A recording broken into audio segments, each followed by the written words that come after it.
Non issue of ഷെയർസിൻ്റെ അകത്തുള്ള മറ്റൊരു പാർട്ടാണ് issue of shares at premium.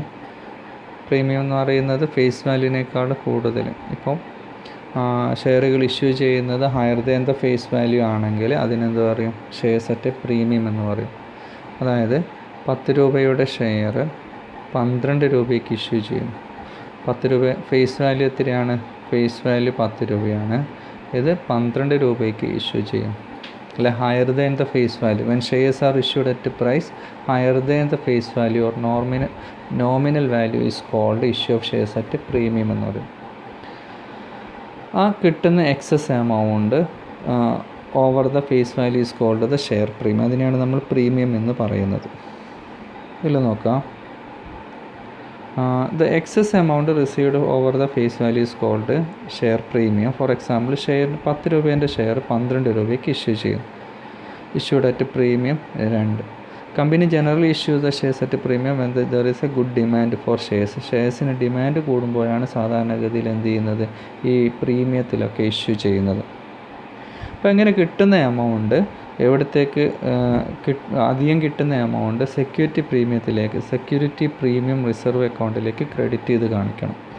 അത് reserve and surplus under the head equity. Equity എന്ന് പറയുന്ന ബാലൻസ് ഷീറ്റിൻ്റെ അകത്ത് എന്തുണ്ടാവും? Under the head reserve and surplus എന്നുള്ള ഹെഡ് ഉണ്ട്, അതിൻ്റെ താഴെയാണത് കാണിക്കും. സെബി ഗൈഡ് ലൈൻ പ്രകാരം പുതിയ കമ്പനികൾക്ക് ഒരിക്കലും എന്ത് ചെയ്യാൻ പറ്റില്ല? ഈ സെക്യൂരിറ്റി പ്രീമിയത്തിൽ അല്ലെങ്കിൽ പ്രീമിയത്തിൽ ഇഷ്യൂ ചെയ്യാൻ പറ്റില്ല. ഒരു വർഷം കഴിഞ്ഞ കമ്പനികൾക്ക് മാത്രമേ എന്ത് ചെയ്യാൻ പറ്റുള്ളൂ? പ്രീമിയത്തിൽ ഷെയറുകൾ ഇഷ്യൂ ചെയ്യാൻ പറ്റുള്ളൂ. കുറച്ച് ഗൈഡ് ലൈൻസ് ഒക്കെ ഉണ്ട്. അക്കോർഡിംഗ് ടു സെക്ഷൻ 52 പ്രകാരം, കമ്പനീസ് ആക്ട് പ്രകാരം സെക്യൂരിറ്റി പ്രീമിയം ഇഷ്യൂ ചെയ്യുന്നതിന് കണ്ടീഷൻസാണ് പറയുന്നത്. ഇങ്ങനെ കിട്ടുന്ന amount it issue fully paid bonus shares to the shareholders. ഈ അധികം കിട്ടിയ എമൗണ്ട് ഉണ്ടാകും. 10 രൂപേൻ്റെ ഷെയർ 12 രൂപയ്ക്ക് വിൽക്കുമ്പോൾ 2 രൂപ അധികം കിട്ടുന്ന amount fully paid bonus shares ആയിട്ട് കൊടുക്കാൻ പറ്റും. അതാണ് to issue fully paid bonus shares to the share holders.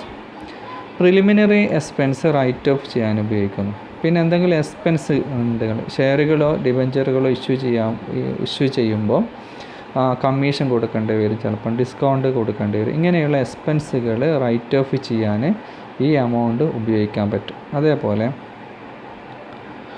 Redeem ചെയ്യുമ്പോൾ ഷെയറുകളോ ഡിബഞ്ചറുകളോ റിഡീം ചെയ്യുമ്പോൾ premium payable on the redeemable preference shares or debentures. അതായത് പ്രിഫറൻസ് ഷെയർസും ഡിബഞ്ചേഴ്സും ഒരു പീരീഡ് കഴിഞ്ഞാൽ റിഡീം ചെയ്യും, റീപേയ്മെൻറ്റ് ചെയ്യും. ആ സമയത്തുമാണെങ്കിൽ എന്ത് ചെയ്യാൻ പറ്റും? ഈ ഫണ്ട് ഉപയോഗിക്കാൻ പറ്റും. പിന്നെ കമ്പനീൻ്റെ സ്വന്തം ഷെയറുകൾ മാർക്കറ്റിൽ നിന്ന് തിരിച്ചു വാങ്ങിക്കാനും ഈ എമൗണ്ട് ഉപയോഗിക്കും. ഒരു പ്രധാനപ്പെട്ട ഒരു പോയിൻ്റ്, ഇറ്റ്